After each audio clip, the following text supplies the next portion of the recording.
президенти ҷумҳурии Тоҷикистон пешвои миллат муҳтарам Эмомалӣ Раҳмон ва раиси Маҷлиси Миллии Маҷлиси Олии Ҷумҳурии Тоҷикистон, раиси шаҳри Душанбе муҳтарам Рустами Эмомалӣ дар ноҳияи синои шаҳри Душанбе биноҳои нави Донишкадаи Исломии Тоҷикистон ба номи Имоми Аъзам Абу Ҳанифа Нуъмон ибни Собитро мавриди истифода қарор доданд. биноҳои нави Донишкадаи Исломии Тоҷикистон бо маблағгузорӣ аз фонди захиравии президенти Ҷумҳурии Тоҷикистон ва дастгирии соҳибкорони саховатпешаи кишвар мутобиқ бо анъанаҳои меъморию фарҳангии таи ҳазорсолаҳо шакл гирифтаи миллати тамаддунофари тоҷик бо тарҳи басо зебову дилкаш бунёд ёфта, яке аз марказҳои муҳими илмӣ, таҳқиқотӣ ва таълимии кишвар ба ҳисоб меравад. биноҳои тозабунёд дар партави сиёсати маорифпарваронаи пешвои миллат муҳтарам Эмомалӣ Раҳмон ба истиқболи ҷашни 35-солагии истиқлоли давлатӣ қомат афрохта барои 2500 донишҷӯ пешбинӣ гардидааст. имрӯз дар маркази шаҳри Душанбе як бинои бисёр боҳашамату бошукӯҳ Донишкадаи Исломии Тоҷикистон ифтитоҳ гардид. Шахсан миннатдории худро ба президенти кишвар муҳтарам Эмомалӣ Раҳмон ва раиси шаҳри Душанбе муҳтарам Рустами Эмомалӣ мерасонам, ки барои мо устодон чунин як ғамхории бениҳоят калон зоҳир намуданд. Бо ифтитоҳи як бинои замонавӣ мо кӯшиш мекунем, ки насли наврасро дар роҳияи ватандӯстӣ ва хештаншиносӣ тарбия намоем. иншоот дар майдони зиёда аз 2 гектар қомат афрохта аз 7 бинои 6 ва 8 ошёна иборат аст. масоҳати биноҳо 46816 метри мураббаъро ташкил медиҳад. корҳои сохтмонӣ дар иншоот соли 2019 оғоз гардида бо риояи талаботи муосири соҳавӣ ва ороиши зебои тоҷикӣ анҷом ёфтааст. дар иншоот маҷлисгоҳ бо 513 ҷойи нишаст, 90 синфхона, утоқи корӣ ва дигар ҳуҷраҳои зарурӣ ҷойгир аст. ҳуҷраҳои корию дарсӣ бо дастгоҳу таҷҳизоти насли нави соҳавӣ муҷаҳҳаз буда дорои шароити зарурӣ барои гузаронидани машғулиятҳои амалӣ мебошад. сарвари давлат муҳтарам Эмомалӣ Раҳмон зикр намуданд, ки дар рушди маориф ва илм сиёсати давлатӣ ҳамеша авлавият дошта. ҳукумати кишвар тамоми имконотро барои таҳкими пояҳои маърифат, баланд бардоштани сатҳи таълиму тарбия ва рушди нерӯи зеҳнии ҷавонон сафарбар месозад. бо эҳтироми хос ва самимият мо омӯзгорон ҷиҳати ба истифода дода шудани бинои нави таълимии Донишкадаи Исломии Тоҷикистон ба президенти Ҷумҳурии Тоҷикистон муҳтарам Эмомалӣ Раҳмон, ҳамзамон ба раиси Маҷлиси Миллии Маҷлиси Олии Ҷумҳурии Тоҷикистон, раиси шаҳри Душанбе муҳтарам Рустами Эмомалӣ изҳори миннатдорӣ менамоем. мо омӯзгорон кӯшиш ба харҷ медиҳем, ки бо истифода аз чунин шароити замонавӣ барои дар روحیه وطنپرستی و خودشناسی تربیت نمودن دانشجویان سهمی مؤثر می‌گذاریم. بنای نوی تعلیمی بار دیگر توجهی به واسطه پرزیدنت جمهوری تاجیکستان را به ساحه معارف نشان می‌دهد. بنای نوی تعلیمی برای بلند برداشتن معرفت‌ناکی دانشجویان و برای پیشبرد کارهای علمی آموزگاران می‌تواند نقش کلیدی بازد.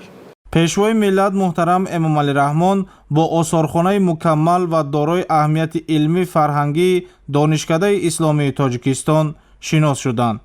иттилоъ дода шуд, ки дар осорхона таърихи ғании ислом дар сарзамини тоҷикон нақши илмии устодону олимони бузурги миллати тоҷик ва саҳми онҳо дар рушди тамаддуни исломӣ ба таври шоиста муаррифӣ мегардад. дар осорхона нусхаҳои нодири дастнависҳо, китобҳои таърихӣ ва осори хаттии олимони машҳури тоҷик ба намоиш гузошта шуданд.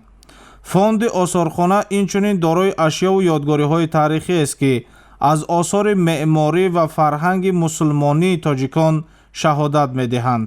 дар ин миён нусхаҳои нодири Қуръони Карим, сангнавиштаҳо, лавҳаҳои хаттотӣ ва ашёи дигари таърихӣ ҷой дода шуданд.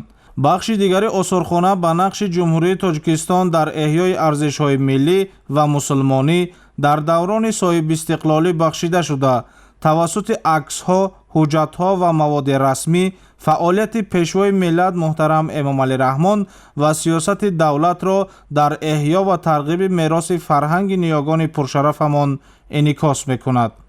сарвари давлат муҳтарам эмомалӣ раҳмон зикр намуданд ки ташкили чунин осорхона дар заминаи донишкадаи исломии тоҷикистон барои муҳассилон ва муҳаққиқон имконияти фароҳам меорад то ба таърихи ислом дар сарзамини мо шахсиятҳои барҷаста ва осори илмӣ фарҳангӣ ошно гарданд. китобҳо ва асарҳое ки дар асоси пайрави мазҳаби абу ҳанифа дар даврони соҳибистиқлолӣ ба нашр расиданд ва инчунин як идда асарҳое ки соли 2010 бо дастгирии молиявии бевоситаи пешвои муаззами миллат таҳти номи силсилаи осори исломӣ чоп гардидааст гузошта шудааст ва дар як гӯшаи дигар намунаи қуръонҳое ки бо хати ҳам ба тариқи дастнавис ва ҳам ба тариқи чопи сангин гузошта шудааст ва инчунин намунаи он қуръоне ки бо дастгирии бевоситаи пешвои миллат ба забони тоҷикӣ тарҷума шуда буд гузошта шудааст ва бояд қайд кард ки осорхона худ ифодакунандаи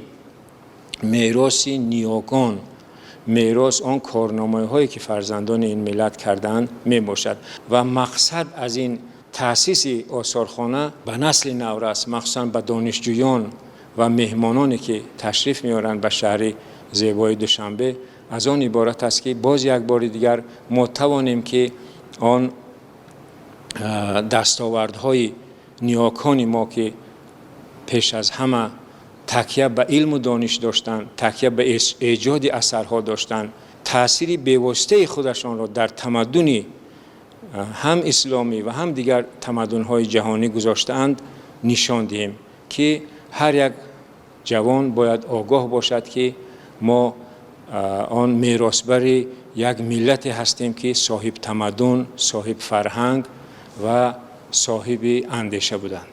ба сарвари давлат муҳтарам эмомалӣ раҳмон иттилоъ дода шуд ки дар ошёнаҳои болоии донишкада китобхонаи электронӣ, толори тестӣ, толори варзишӣ бо 168 ҷойи нишаст ва 2 ҳуҷраи тиббӣ ҷой дода шуданд.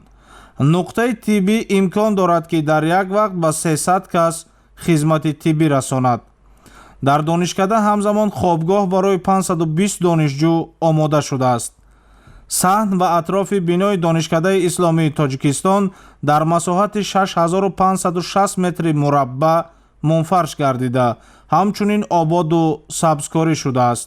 шароиту имкониятҳои фароҳамшуда дар донишкадаи исломии тоҷикистон минбаъд ҳамчун пойгоҳи муҳими илмию таълимӣ ва таҷрибавию амалӣ барои фанҳои гуногун истифода бурда шуда ба афзун намудани донишҳои динию дунявии донишҷӯён мусоидат менамояд. зимни боздид пешвои миллат муҳтарам эмомалӣ раҳмон ба сифати корҳо баҳои баланд дода ба масъулин барои омода намудани кадрҳои баландихтисос ва ҷалби онҳо ба илмомӯзӣ, таҳқиқоти илмӣ ва пост доштани арзишҳои волои миллӣ дастуру тавсияҳо доданд.